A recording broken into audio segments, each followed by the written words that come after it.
بسم اللہ الرحمن الرحیم۔ السلام علیکم ناظرین، دی سائنس آف کویسچن میں آج کا پہلا سوال ہے، مچھر کے کاٹنے سے جلن اور خارش کیوں ہوتی ہے؟ انسان کی جلد پر مچھر کے کاٹنے سے جلن اور کھجلی والا جو دبا پڑتا ہے وہ دراصل کیڑے کی تھوک کے خلاف بدن کے رد عمل کا نتیجہ ہے۔ مچھر کی تھوک اور اس سے پیدا ہونے والی الرجی انسانی خون کو جمنے سے روکتی ہے، جس سے مچھر اپنی ضرورت کے مطابق خون پی لیتا ہے۔ دراصل مچھر کے کاٹنا ممکن ہی نہیں، کیونکہ اس کا جبڑا اس مقصد کے لیے کھل ہی نہیں سکتا۔ اس کی سونڈ کے عین درمیان 6 عدد باریک ترین سوئیاں ہوتی ہیں، جنہیں سٹائلٹس کہا جاتا ہے۔ یہ تیز خنجر جیسی سوئیاں مچھر کے نچلے ہونٹوں کی حفاظت اور حصار میں ہوتی ہیں۔ اپنی کارروائی کے دوران مچھر کا نچلا ہونٹ ایک طرف ہٹتے ہوئے انہیں راہ دیتا ہے اور سوئیاں شکار کی جلد میں پیوست ہو جاتی ہیں۔ سوئیوں کے بنائے ہوئے زخم سے مچھر کی تھوک انسانی جلد میں داخل ہو کر خون کو جمنے سے روکتی ہے، اور وہ اپنی بھوک پیاس مٹا لیتا ہے۔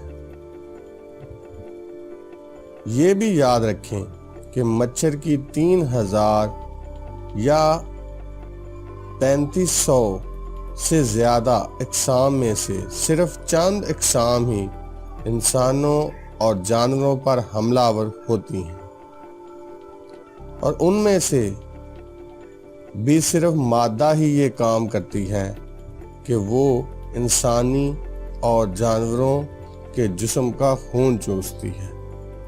نر مچھر بالکل یہ کام نہیں کرتا۔ ایک اور دلچسپ حقیقت یہ ہے کہ انسانوں اور جانوروں کو لاحق مہلک 3 بیماریوں میں بھی کئی ایک مچھروں کی پھیلائی ہوئی ہیں۔ مچھروں کی کچھ نسلیں ڈینگی بخار، پیلا بخار، ملیریا جیسے بدترین متعدی مرائض کے جراثیم اور انفیکشن کو پھیلاتی ہیں۔ پتنگے اون کیوں کھاتے ہیں؟ کچھ لوگ سمجھتے ہیں کہ چھوٹے کیڑے یا پتنگے، جسے کپڑا کھانے والا پتنگا کلوتھس ماؤتھس کہا جاتا ہے، ہمارے کپڑے چبا چبا کر ان میں سوراخ کر دیتا ہے۔ اس کی بہت سی اقسام میں سے کچھ جالا بننے والے، غلاف بننے والے، قالین، پردوں یا دوسری آرائشی کپڑوں میں رہنے والے بھی ہوتے ہیں۔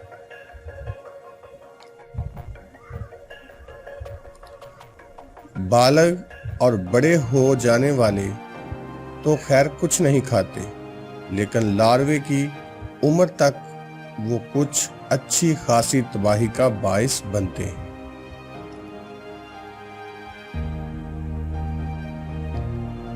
مادہ پتنگا اونی اور دوسرے مختلف قسم کے کپڑوں پر انڈے دے کر انہیں سیتی ہے، اور مختلف نسلوں کے حساب سے 4 سے 21 دنوں کے اندر ان میں سے ننھے لاروے یعنی کیٹرپلرز، جنہیں ہم سونڈیاں بھی کہتے ہیں، نکل آتے ہیں۔ غلاف بننے والا لاروا کھائی ہوئی اون کو ایسے غلاف کی شکل میں اپنے اوپر اوڑھ لیتا ہے کہ اندرونی حصہ ریشمی ہوتا ہے۔ پیوپا بننے تک وہ اسی غلاف میں رہتا ہے اور بالآخر بالغ ہو کر اس سے باہر آ جاتا ہے۔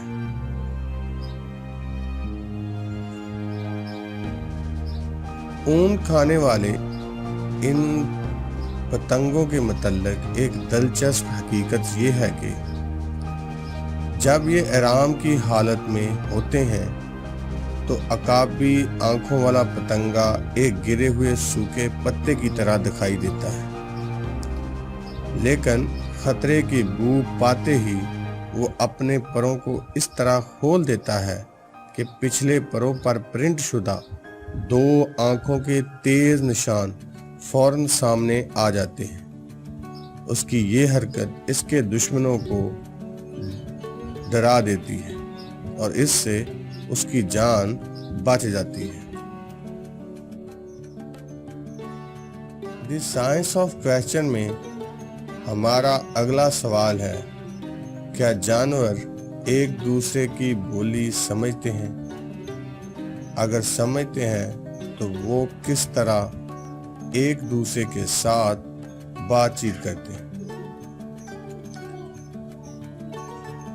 جانور آپس میں بات چیت نہیں کر سکتے، لیکن وہ اپنی حرکات و سکنات اور شور شرابے سے ایک دوسرے کو پیغامات دیتے بھی ہیں اور انہیں سمجھ بھی لیتے ہیں۔ ہم انسان آپس میں آوازوں، تاثرات، اشاروں اور اندازوں سے بہت کچھ ایک دوسرے کو سمجھا دیتے ہیں یا پھر سمجھ لیتے ہیں۔ اس طرح بہت سے جانور بھی آوازوں اور اشاروں سے اپنا کام نکالتے ہیں۔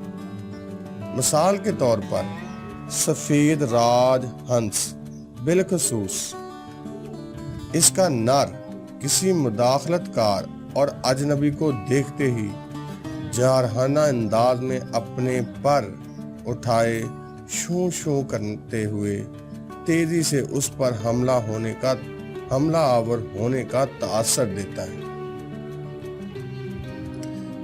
کئی دوسرے پرندے اپنی مادہ کو بلانے کے لیے یا اپنے گھونسلے اور جگہ کی حفاظت کرتے ہوئے گیت گاتے ہیں۔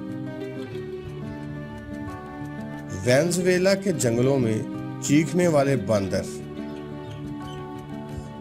پائے جاتے ہیں۔ وہ دراصل اپنے علاقے کی حفاظت اور دفاع کے لیے ہی چیختے ہیں۔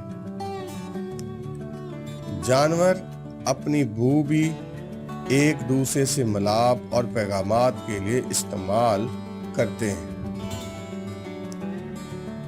بہت سارے میملز اپنی جگہوں کی حد بندی اور نشانات یا نشاندہی خوشبو سے کرتے ہیں۔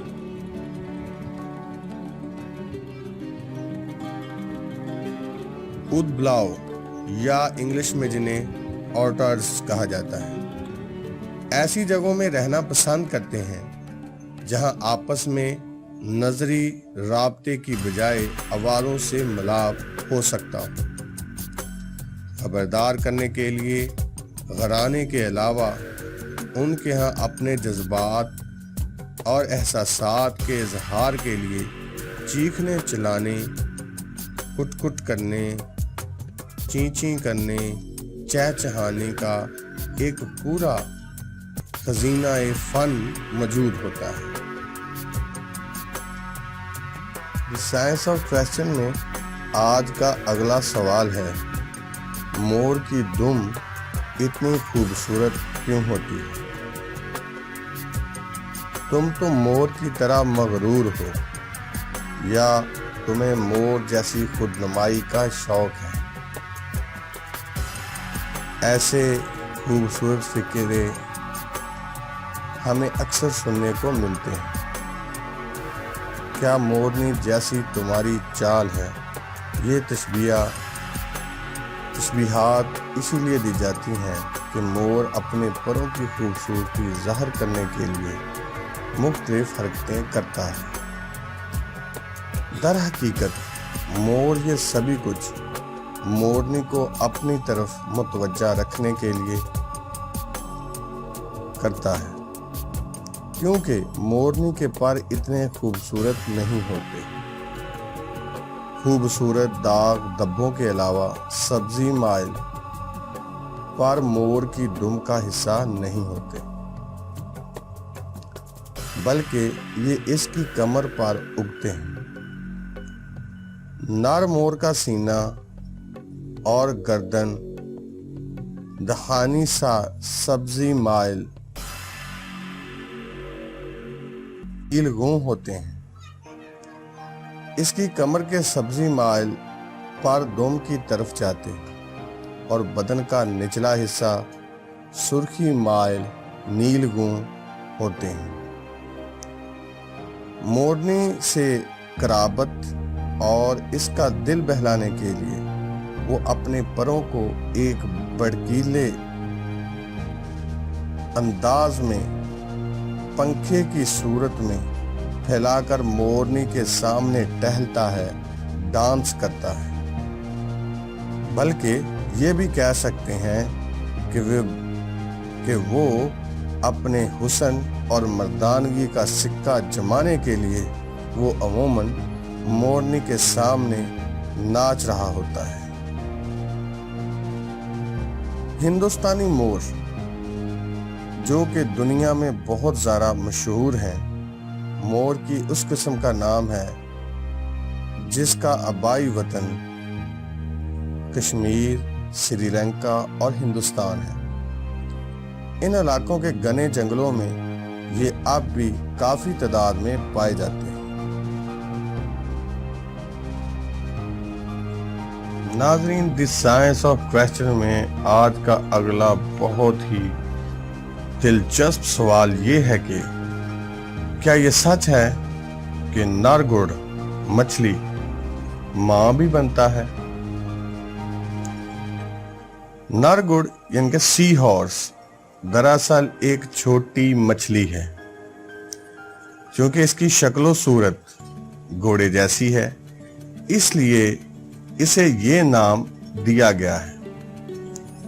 ہم اس سوچ کے عادی ہیں کہ صرف مادہ ہی ماں بن سکتی ہے، لیکن سی ہارس کے معاملے میں صورتحال اس کے برعکس ہے۔ انڈا مادہ ہی دیتی ہے، لیکن ساتھ ہی وہ اپنے نر کی دم کے ساتھ بنی ہوئی ایک قدرتی تھیلی میں رکھ دیتی ہے۔